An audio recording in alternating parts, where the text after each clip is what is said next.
पैसा ही पैसा, आनंद ही आनंद, परमानंद।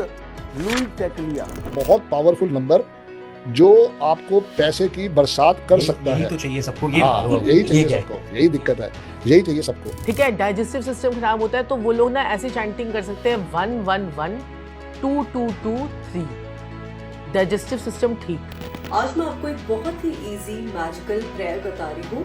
तो आपको चैंट करना है I am sorry, please forgive me, thank you, I love you. Saturday के दिन आप धूप दिखाइए या फिर आप लौंग कपूर का भी धुआं दिखा सकते हैं ताकि आपके घर से नेगेटिव एनर्जीज दूर रहे। मैं कहता हूँ आपको पैसे के अंबार आपके पास लगने शुरू हो जाए। ये तो सर दीदी आप जैसे कंसल्टेशन में देते हो, आप ये सारे उपाय ये हम पीपी से लेके देते हैं।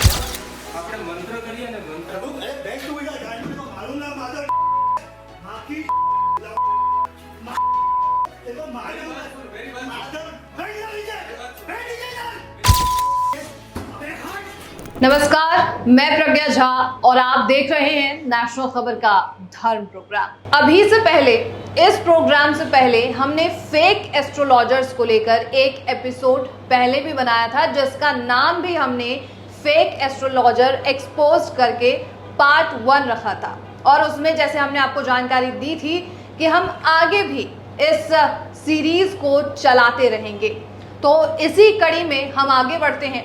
हमने जो वीडियो डाली, हमने जो प्रोग्राम डाला, उसका रिजल्ट ये रहा कि कई ऐसे फोन कॉल्स आए जहां पर ये सवाल थे कि आपने ये वीडियो क्यों डाली, क्यों हमारे लिए आप मुसीबत खड़ा कर रहे हैं।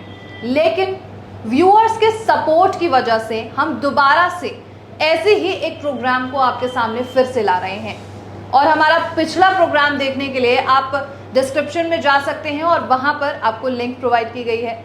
चलिए इस प्रोग्राम को आगे बढ़ाते हैं। हमारे साथ अभी चर्चा करने के लिए हमारे खास गेस्ट मौजूद होंगे आचार्य प्रशांत वत्स जी। सर, आपको बहुत स्वागत है और दोबारा से स्वागत है। धन्यवाद प्रज्ञा जी, बहुत बहुत धन्यवाद।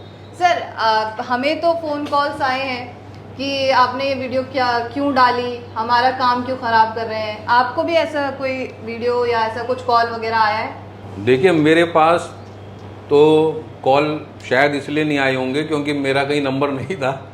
तो लेकिन मैं कमेंट्स पढ़ रहा था, तो कमेंट्स के माध्यम से जो मेरे बारे में कुछ बोला गया या कुछ मतलब अनर्गल चीज़ें थी, तो उसका मुझे कोई फ़र्क पड़ता नहीं है। क्योंकि देखिए, अगर सनातन धर्म की रक्षा के लिए हमें किसी भी हद तक जाना पड़े जी, तो सनातन धर्म का संरक्षण और सनातन धर्म की रक्षा हमारे लिए सर्वोपरि है। बिल्कुल। तो उससे हम डरने वाले नहीं हैं, ऐसे उल जलूल लोगों से या फ्रॉड किस्म के लोगों से। सनातन धर्म की हम रक्षा के लिए तत्पर हैं। तो मुझे अच्छा लगा कि नेशनल खबर धर्म चैनल ने ये एक मुहिम उठाई है सनातन धर्म की रक्षा के लिए, और मेरा हमेशा इनके साथ सहयोग है। जहाँ जितनी मुझे समझ है अपने सनातन धर्म की रक्षा के लिए मैं हमेशा उपलब्ध रहूँगा और मैं प्रयासरत रहूँगा कि अपने सनातन धर्म की रक्षा कर सकें। और जो हमारा महान ज्योतिष शास्त्र है, इसके प्रचार प्रसार के लिए और सही लोगों तक इसका ज्ञान जा सके, उसके लिए जो मेरे से बन पड़ेगा मैं करूँगा। अच्छा, आपके समर्थन के लिए बहुत बहुत शुक्रिया प्रशांत जी। लेकिन सवाल कमेंट जो है वो मैंने भी पढ़े हैं और सवाल आपसे है सबसे बड़ा कि आप जब दूसरों पर उंगलियां उठा रहे हैं तो आपकी खुद की क्वालिफिकेशन क्या है? देखिए प्रज्ञा जी, जैसा आपने अभी थोड़ी देर पहले बताया कि हमारी पहली वीडियो डिस्क्रिप्शन में लिंक दे दिया गया है, आप दे देंगे जी, और उसको देख सकते हैं। हमने किसी भी ऐसे व्यक्ति पे जो सही व्यक्ति हो उस पर उंगली नहीं उठाई, लेकिन जब वो पब्लिक डोमेन में है, पब्लिक में वो इन चीज़ों का, गलत चीज़ों का प्रचार प्रसार कर रहे हैं। और ज्योतिष का मैं तो अपने आप को विद्यार्थी मानता हूँ, और जो समझदार लोग हैं, कोई ये नहीं कहता कि हम परफेक्ट ज्योतिष बन गए हैं या एस्ट्रोलॉजर हैं, वो हमेशा ताउम्र अपने आप को ज्योतिष का विद्यार्थी ही मान के चलते हैं। तो ज्योतिष का विद्यार्थी होने के नाते जब मुझे पता लगा ये सब उल जलूल चीज़ें चल रही हैं और जनमानस का एक तरीके से विश्वास हमारे इस महान शास्त्र से हट रहा है, तो उन लोगों को हमने चिन्हित करने की कोशिश करी और उनसे पूछा भी। हम तो कह रहे हैं आपके मीडिया के चैनल के माध्यम से कि वो बता रहे हैं कि भाई फ्रीजर में रखने से कुछ होता है, या वो बताएं भाई सोर्स ऑफ इंफॉर्मेशन, उनका जो जानकारी है वो किस, उसका स्रोत क्या है, कहां से कहां ऐसी जानकारी लिखी हुई है। लेकिन कुछ ऐसा है ही नहीं, वो सब फर्जीवाड़ा है।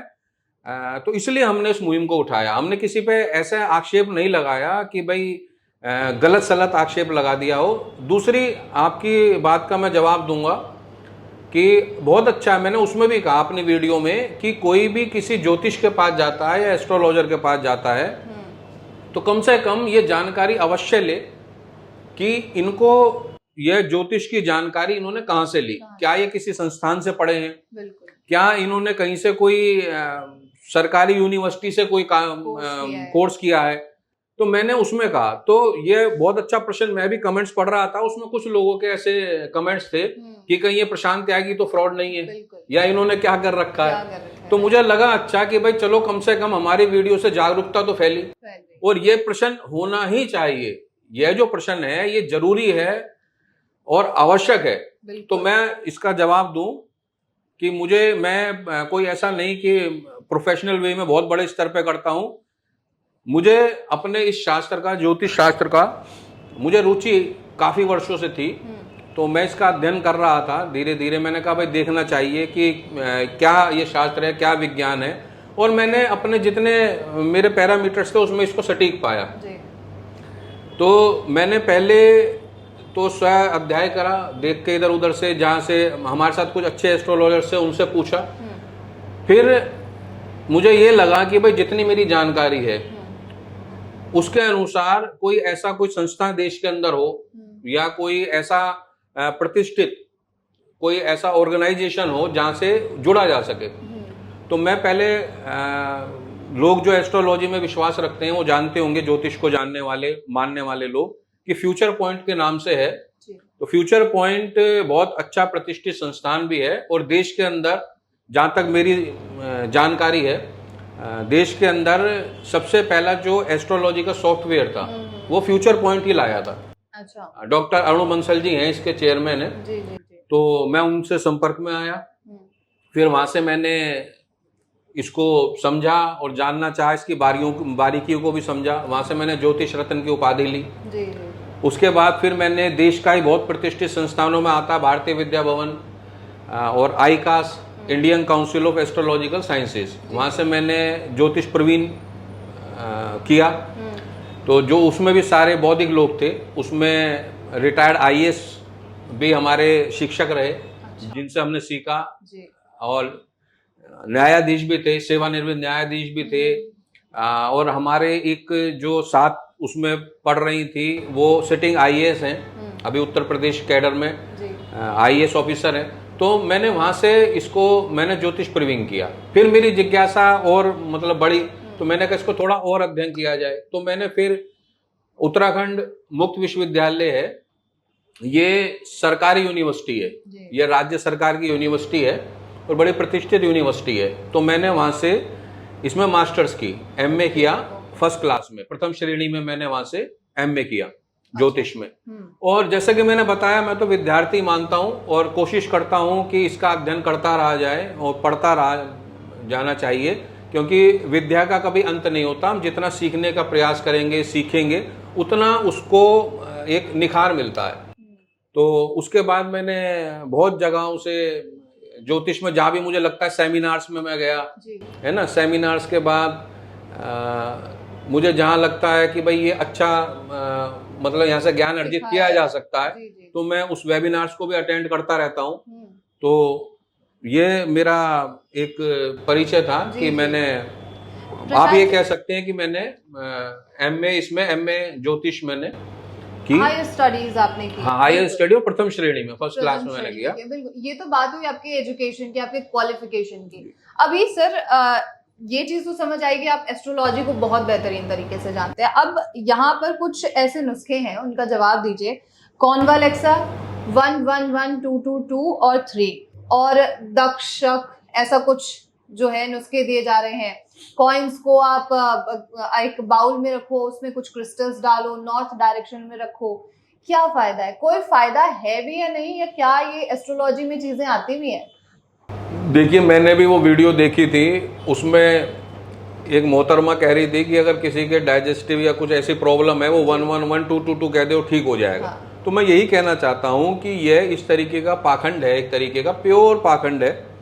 और कम से कम हम जब एस्ट्रोलॉजी की बात करते हैं, ज्योतिष की बात करते हैं, तो ज्योतिष साइंस है और साइंस इन चीज़ों के पाखंड को नहीं मानती, क्योंकि इनका कोई, आप देखिए, हम अगर बौद्धिकता से विचार करें, आप खुद देखिए, क्या ये संभव है कि 111 222 बोलने से किसी का पाचन सही हो जाए? अगर ऐसा होने लगे तो फिर डॉक्टर्स की जरूरत ही क्यों पड़ेगी भाई? ये जो अलग अलग पैथीज हैं, आयुर्वेदिक है या एलोपैथिक है या होम्योपैथिक है या प्राकृतिक चिकित्सा है और अल्टरनेटिव मेडिसिन सिस्टम, तो इनकी जरूरत ही क्या पड़ेगी? तो ये कोरी बकवास है, कोरी बकवास, इससे कुछ नहीं होने वाला। और इसी पाखंड के विरुद्ध हमारी लड़ाई है।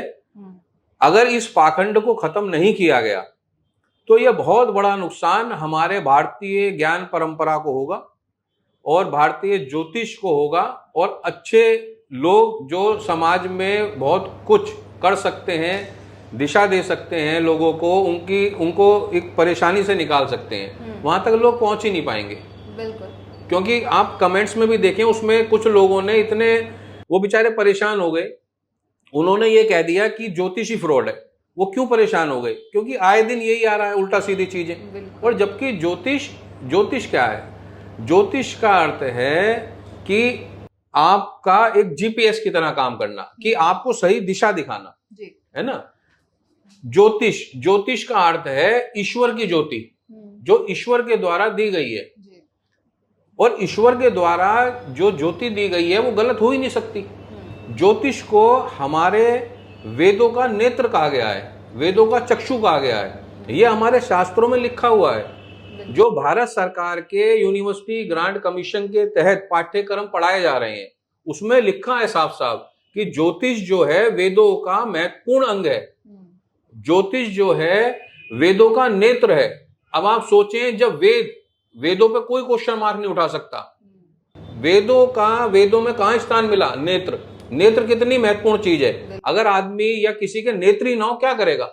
तो जिस ज्योतिष को साक्षात वेदों का नेत्र कहा गया है, तो उसको आप गलत कैसे बता सकते हैं? लेकिन लोग बता रहे हैं क्योंकि वो अनभिज्ञ हैं, वो कहीं फ्रॉड लोगों के, चोर उचक्कों के ट्रैप में आ गए। लेकिन सर, जब सोशल मीडिया पे ये वीडियोस आती है कि कुछ एस्ट्रोलॉजर्स को पकड़ के मारा जा रहा है रॉड से या वैसे कुछ भी चीजों से, तो इससे ये कहां तक सही है? क्या आपने मंत्र करिए ना, मंत्र तो अरे बैंक टू बेटा गांड में तो मारूंगा मादर माकी तेरे को मारूंगा मेरी बात मादर बैठ जा नीचे, बैठ नीचे यार, अबे हट। देखो, मैंने भी वो वीडियो देखी थी, एक कोई एस्ट्रोलॉजर है, अब उसने किसी से पैसे वैसे उल्टा सीधा बता के लिया। देखो, मैं फिर कह रहा हूं कि झूठ कितना भी बढ़ाओ, कितना भी बढ़ाओ और कितना आप उसको बना ठना लो, लेकिन झूठ ज्यादा लंबा नहीं चल सकता। उसका भांडाफोड़ होना निश्चित है, और जब ये भांडाफोड़ होता है, जब ये चीजें लोगों के सामने आती हैं, तो लोगों के अंदर का गुस्सा, लोगों के अंदर का गुब्बार फूटता है और उसका परिणाम होता है। अब वो श्रीमान जी जिनकी पिटाई हुई है, मैं नहीं जानता, लेकिन थोड़ा जब हमने देखा, पता लगा वो फ्रॉड किस्म के लोग आदमी थे। उन्होंने बहुत अच्छी खासी मोटी रकम कोई लोगों से ले ली। अब जिसने इतना मोटा पैसा दे दिया तो वो क्या करेगा बताइए भाई? वो उसने अपनी अंदर की तड़प निकाली, अंदर का जो उसकी एक कुंठा थी वो कुंठा निकल गई। तो इसलिए मैं कह रहा हूं कि ज्योतिष सम्मान का विषय है। ज्योतिषाचार्यों का सदैव से हिंदुस्तान में अच्छे ज्योतिषाचार्य हैं। आज भी आप देखें, इतने अच्छे अच्छे ज्योतिषाचार्य हैं जिनके पास बैठेंगे आप अगर 10 मिनट के लिए, आपकी ऑरा वैसे ही क्लीन हो जाएगी, किसी उपाय की जरूरत नहीं है। वो आपकी ऑरा इतनी क्लीन होकर निकलेगी वहां से, क्योंकि उन पे ज्ञान है, उन्होंने अध्ययन किया है, उन्होंने मनन किया, उन्होंने उसको पढ़ा है उस चीज को। बिल्कुल। अब आते हैं जो कमेंट्स में सवाल हैं, ये सारी फहरिस्त है हमारे पास सवालों की, लेकिन उनमें से कुछ सवाल आपसे पूछते हैं। तो सबसे पहला सवाल है कि चंगुल में अगर फंस गए हैं तो क्या करें? सबसे पहले इसका उपाय आप बता दीजिए। देखिए, ये एक बहुत अच्छा विषय है। बहुत लोग कहते हैं, क्योंकि मैं देख रहा था उसमें कमेंट्स में आपके वीडियो के, मैं देख के दंग रह गया। 50-50 हजार, 30-30 हजार, 14-14 हजार रुपए ले रहे हैं और उनको रेमेडी के नाम पे पाखंड दिया जा रहा है। एक मुझे ध्यान नहीं आया, उन श्रीमान जी ने लिखा है कि मैं ड्राइवर का काम करता हूँ और 14,000 रुपये उस संजीव ठाकुर, साक्षी ठाकुर, उन्होंने लिखा है कि ले लिया, फिर हमारा फोन नहीं उठाया, कुछ नहीं, मतलब 14,000 रुपये वो जो ड्राइवर का काम व्यक्ति कर रहा है उससे ले लिए। तो इन लोगों का आप सोचिए कितने ये लोग कसाई बन के बैठे हुए हैं। एक ड्राइवर, उसकी हो सकता है 14,000 रुपये बेचारे की तनख्वाह हो पूरी, और उसको उल्टा सीधा बहका के ले लिया। अब इसमें हमें करना क्या है कि भारत सरकार में इसका प्रावधान है, अगर आप ऐसे फंस जाते हो तो सबसे पहले तो आप क्या करें। देखिए, एक तरीका है, आपने कहा भाई मेरे तो पैसा वहां मर गया, मैं कुछ कर नहीं सकता, है ना। तो सबसे पहले आप ये मान के चले पैसा तो मर ही गया, हो सकता है एक प्रयास हम करके देख लें तो हमारा पैसा वापसी आ जाए, या कम से कम दूसरा व्यक्ति तो बेचारा कोई ना फंसे। तो ये भी एक हमारा राष्ट्र धर्म है कि अगर हमें पता लग रहा है, एक मानवता है, मानव धर्म है, हमें पता लग रहा है हम इस सड़क से जा रहे हैं और इस गड्ढे में मैं गिर गया, तो मेरा ये कर्तव्य हो जाता है या तो मैं उस गड्ढे को ढक दूं, लेकिन मैं अगर उस गड्ढे को ढकने में सक्षम नहीं हूं तो मेरा ये फर्ज है मैं वहां लोगों को बता दूं या कुछ ऐसा चिन्हित कर दूं कि भाई ये गड्ढा है। ये मानव धर्म भी है और राष्ट्र धर्म भी है। अगर हम फंस गए हैं तो कम से कम हम ये ना सोचें यार होना क्या है, मेरा पैसा तो आएगा नहीं।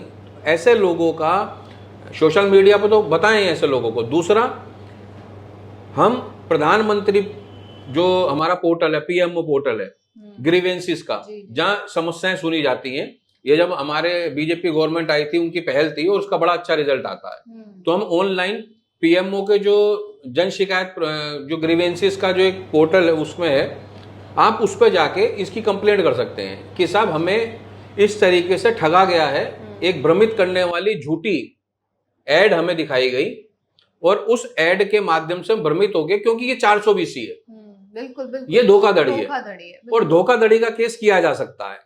तो आप पीएमओ पोर्टल पे भी कर सकते हैं। दूसरा, आप अपनी क्षेत्रीय उपभोक्ता फर्म होती है कंज्यूमर कोर्ट में भी कर सकते हैं। तीसरा, आप अगर आपको ये पता है कि वो व्यक्ति किस एरिया का रहने वाला है, तो वहां संबंधित डिप्टी कमिश्नर ऑफ पुलिस या संबंधित एसएचओ, वहां आप जाके लिखित कंप्लेंट कर सकते हैं धोखाधड़ी के तहत कि हमारे साथ धोखाधड़ी की गई। अगर आपको लगता है वहां नहीं जा पा रहे, है ना, तो आप रजिस्टर्ड डाक से भी भेज सकते हैं और उस रजिस्टर्ड डाक की जो स्लिप मिले उसको संभाल के रखें। कार्रवाई निश्चित होगी, जैसी उसकी इंक्वायरी होगी और पता लगेगा ये आपको धोखाधड़ी आपके साथ की गई, क्योंकि पुलिस पूछेगी कि भाई आपने इनको ये चीजें बताई या करी, आप अपनी डिग्री बताओ, आपने किस आधार पर बता दी। इन लोगों के पास डिग्रियां होती नहीं, ना किसी संस्था की डिग्री मिलेगी, क्वालिफिकेशन मिलेगी नहीं, तो ये धोखाधड़ी के तहत केस बनेगा। और कम से कम मुझे उम्मीद है आपका पैसा तो निकलेगा ही, और 1% मान लो ना भी निकला तो दूसरे के लिए तो आपने उसको गड्ढे में गिरने से बचा लिया ना, तो कम से कम आपने अपने राष्ट्र धर्म का पालन करा। बिल्कुल। और इसमें मैं प्रज्ञा जी आपको एक चीज और बताऊंगा, एक हमारा, मैं इसको आपको दे भी दूंगा अगर आप चाहेंगे, central consumer protection authority, CCPA कहा गया है, सेंट्रल कंज्यूमर प्रोटेक्शन अथॉरिटी। तो इसका गठन 2019 में हुआ था। अभी 2019 के बाद 2020 में ये पावर में आ गया था। ये इतना बढ़िया एक्ट है, इसको कोई भी आपके व्यूअर्स देखना चाहें गूगल पे देख सकते हैं, सेंट्रल कंज्यूमर प्रोटेक्शन अथॉरिटी। इसको सब लोग सर्च करें। इसके अंतर्गत और इतना तेज एक्शन होता है कि आपको जो आपने पेमेंट करी है, मतलब आप उसमें बताएं कि भाई हमें इस तरीके से धोखाधड़ी से फंसाया गया और ये इन लोगों का स्क्रीनशॉट दें कि ये इनकी एड थी और इन्होंने बता दिया कि फ्रिज में रख दें, है ना, या पाए के नीचे रखें, उसका आप इसमें डाल दें, ऑनलाइन ही हो जाता है ये, है ना। CCPA ध्यान रखें, सेंट्रल कंज्यूमर प्रोटेक्शन एक्ट इसको कहा गया है, अथॉरिटी होती है। इसमें बहुत अच्छा रिजल्ट आता है, इतना अच्छा रिजल्ट आता है कि अब मैं नाम तो नहीं लेना चाहूंगा, लेकिन देश का बहुत बड़ा ऑर्गेनाइजेशन है जो IAS की कोचिंग दे रहा है, बहुत बड़ा नाम है उस व्यक्ति का, उसके ऊपर अभी चालान हुआ है। अच्छा। उस संस्था पे चालान हुआ है, ये मेरे पास प्रूफ है, इतना बड़ा उसका नाम है, मैं नाम क्योंकि हमारा उसमें बिल्कुल। लेकिन उस पर चालान हुआ और इसमें चालान के साथ साथ जेल का भी प्रावधान है, इसमें जेल भेजा जा सकता है। तो सब आदमी सेंट्रल कंज्यूमर प्रोटेक्शन अथॉरिटी को अप्रोच कर सकते हैं। ये इतना बढ़िया आपको रेमेडी मिलेगी, एक तरीके से इन लोगों से बचाव मिलेगा। और आप लिख के भेजें वहां कि साहब हमसे इतना पैसा लिया, एक तो ये हो गया। एक आप संबंधित पुलिस थाने में, अगर आप नहीं जा सकते तो आप रजिस्टर्ड डाक से भेज दें, वहां के संबंधित DCP, deputy commissioner of police या एसएसपी जो भी वहां होता हो उसको भेज दें। कंज्यूमर कोर्ट में जा सकते हैं आप, और यहाँ आपको कोई फीस देने की जरूरत नहीं है। जो आपके साथ धोखाधड़ी हुई सिंपल पेज पे लिखें, और सिंपल पेज पे लिख के, हाँ, और प्रधानमंत्री कार्यालय का भी आप प्रधानमंत्री कार्यालय को भी शिकायत कर सकते हैं। अब जैसे हमारा उत्तर प्रदेश है, तो उत्तर प्रदेश में माननीय मुख्यमंत्री जी ने पोर्टल बनाया हुआ है, जन सुनवाई पोर्टल। आप जन सुनवाई पोर्टल पे कर सकते हैं। तो मेरा मानना है कि जो आप ठगे गए हैं, है ना, जो आप ठगे गए हैं वो पैसा आपको मिलेगा, और कम से कम आप अपने सत्य सनातन धर्म की रक्षा करेंगे। जो लोग इस तरीके से हमारे महान शास्त्र का खिलवाड़ कर रहे हैं, तो उन लोगों के विरुद्ध एक आवाज होगी आपकी, और ये एक बहुत बड़ा राष्ट्र धर्म होगा जिसका आप पालन करें। तो बात हुई कि कैसे बचा जा सकता है, लेकिन सबसे बड़ी बात आती है कि सही एस्ट्रोलॉजर कैसे ढूंढे। अभी हाल ही मुझे याद है कि मैं मेट्रो से कहीं ट्रेवल कर रही थी, वहां पे एक महिला टोटके देख रही हैं, आप जिनका नाम ले रहे हैं उन्हीं की वो वीडियोस थी। टोटके देख रही हैं कि इस चीज से कैसे बाहर आया जाए, या ये फायदा कैसे हो सकता है। सही एस्ट्रोलॉजर को ढूंढ पाना आज के समय में मुश्किल सा महसूस होता है, तो वो बताइए कि कैसे हो सकता है। देखिए, ये जो लोग होते हैं ये ह्यूमन साइकोलॉजी का फायदा उठाते हैं। ये ह्यूमन साइकोलॉजी, इसको कह देते हैं एक तरीके से डार्क साइकोलॉजी, है ना। तो ये उसमें ट्रैप बनाते हैं। ये क्या देखते हैं कि यार लोग परेशान किस चीज से हैं, हर आदमी दुखी है, और जो दुखी आदमी होता है ना, वो सुबह से निकलता है और वो सर्च करना शुरू कर देता है, और यहां फंस जाता है आगे वो। तो इसका सबसे बढ़िया तरीका क्या है, सबसे अच्छा तरीका, कि आप जिसकी भी वीडियो देख रहे हैं, जिस भी एस्ट्रोलॉजर की, उस पर आंख बंद करके विश्वास ना करें। क्योंकि हमारा ये जो गूगल है या हमारा सोशल मीडिया है, इसका सही उपयोग भी किया जा सकता है। आप सोशल मीडिया पे या गूगल्स पे उसका नाम डालें और उसका रिव्यूज चेक करें, है ना। आप रिव्यू जब चेक करेंगे तो उसमें जरूर ऐसे लोगों का, जैसे हमारे इसमें हमने वीडियो डाली आपने, तो उसमें ज्यादातर मैं देख रहा था संजीव ठाकुर और साक्षी ठाकुर के बारे में लोगों ने लिख रखा है कि फ्रॉड है, हमें पैसे ठग लिया, तो पता लग गया। बिल्कुल, आप लोग भी बोलिए, मालिक मेरे प्रभु आपकी श्रद्धा है, वैसे 51 बार बोलना होता है, थोड़ी देर बोल लेंगे, मेहनत तो क्या बुराई। लेकिन हम उस चीज पे करना नहीं चाहते। हम सोचते हैं भाई इसने टोटका बता दिया, इसके 2 मिलियन व्यूज हैं, एक हम व्यूज देख रहे हैं। भाई व्यूज क्या है, व्यूज का मतलब ये नहीं है कि ये अच्छा व्यक्ति हो गया या इसको नॉलेज है। व्यूज क्या है, कोई आप सनसनीखेज टॉपिक लाओ, थंबनेल कोई अच्छी सी सनसनी लगा दो, अब जब आपने उसको खोला व्यूज आ गए। अब ये लोग क्या करते हैं, उसी व्यूज के चक्कर में ना, जो बेचारा सिंपल व्यक्ति है वो भ्रमित हो जाता है। तो व्यूज पे ना जाएं, उसका आप कमेंट पढ़ें और रिव्यू चेक करें, है ना। और उसके बाद आप आसपास अगर पता करेंगे तो अच्छे एस्ट्रोलॉजर मिल जाते हैं, है ना। अच्छे एस्ट्रोलॉजर मिल जाते। थोड़ा देखो, आपको कोई दिक्कत होती है तो आप अच्छा डॉक्टर भी ढूंढते हैं ना, आपको कोई दिक्कत होती है आप अच्छा एडवोकेट भी ढूंढते हैं, या किसी गली मोहल्ले वाले एडवोकेट पे तो नहीं जाते। आप कहते हैं हाँ भाई मुझे अच्छा वकील चाहिए, या मुझे कोई प्रॉब्लम हो रही है फैमिली के लिए, मुझे अच्छा डॉक्टर चाहिए। वो अच्छा डॉक्टर कैसे ढूंढते हो? बिल्कुल भाई आप या कहीं से कोई पोर्टल पे बिल्कुल, मतलब आप प्रयास करोगे तो मैं समझता हूँ मुश्किल से यह 15 से 20 मिनट की वर्किंग है, एक्सरसाइज है, आपको एक अच्छा एस्ट्रोलॉजर मिल जाएगा। बिल्कुल। अच्छा प्रशांत जी, एस्ट्रोलॉजी कोई आजकल की चीज तो नहीं है, या कोई नई चीज तो नहीं आई है हमारे समाज में, ये तो बहुत पहले से सनातन धर्म में एक चीज रही है। तो क्या गवर्नमेंट ऑफ इंडिया ने इसे अथॉरिटी दी है? एक हम कह सकते हैं कि क्या कोई अथॉरिटी है लोगों के पास? गवर्नमेंट ऑफ इंडिया ने इसे कोई अथॉरिटी दी हुई है?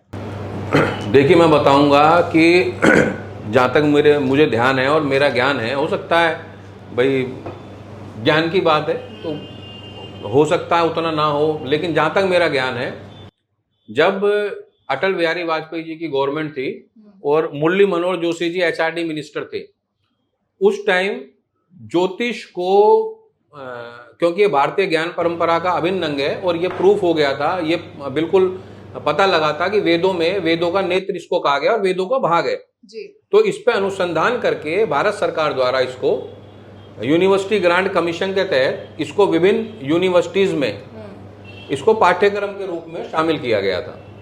उसमें इसके डिप्लोमा कोर्सेज भी हैं, इसके ग्रेजुएशन कोर्सेज भी हैं, एमए कोर्सेज भी हैं और पीएचडी भी हैं। आज कराई जा रही हैं, बड़े बड़े प्रतिष्ठित देश के विश्वविद्यालयों में कराई जा रही हैं। तो मेरा मानना तो यही है कि अगर आप किसी ज्योतिष विद्य पे जाते हैं, या तो वो किसी अच्छे देश के संस्थाओं से उसने करा हुआ हो, ये पता करें, और या फिर अगर किसी उसने सरकारी विश्वविद्यालय से या किसी निजी विश्वविद्यालय से जिसको यूनिवर्सिटी ग्रांट कमीशन के तहत रिकॉग्नाइजेशन मिला हुआ है, उसने अगर वहां से कोई पाठ्यक्रम किया हुआ है इसमें, है ना, तो भारत सरकार ने तो इसको मान्यता दी हुई है। तो बिल्कुल मान्यता दी हुई है। कुछ यूनिवर्सिटीज के नाम आप बता सकते हैं तो? देखिए, इसमें एक तो सबसे हमारे देश की बड़ी यूनिवर्सिटी आती है BHU, बनारस हिंदू यूनिवर्सिटी, वहां इसको पढ़ाया जाता है ना, बहुत अच्छी प्रतिष्ठित यूनिवर्सिटी है देश की।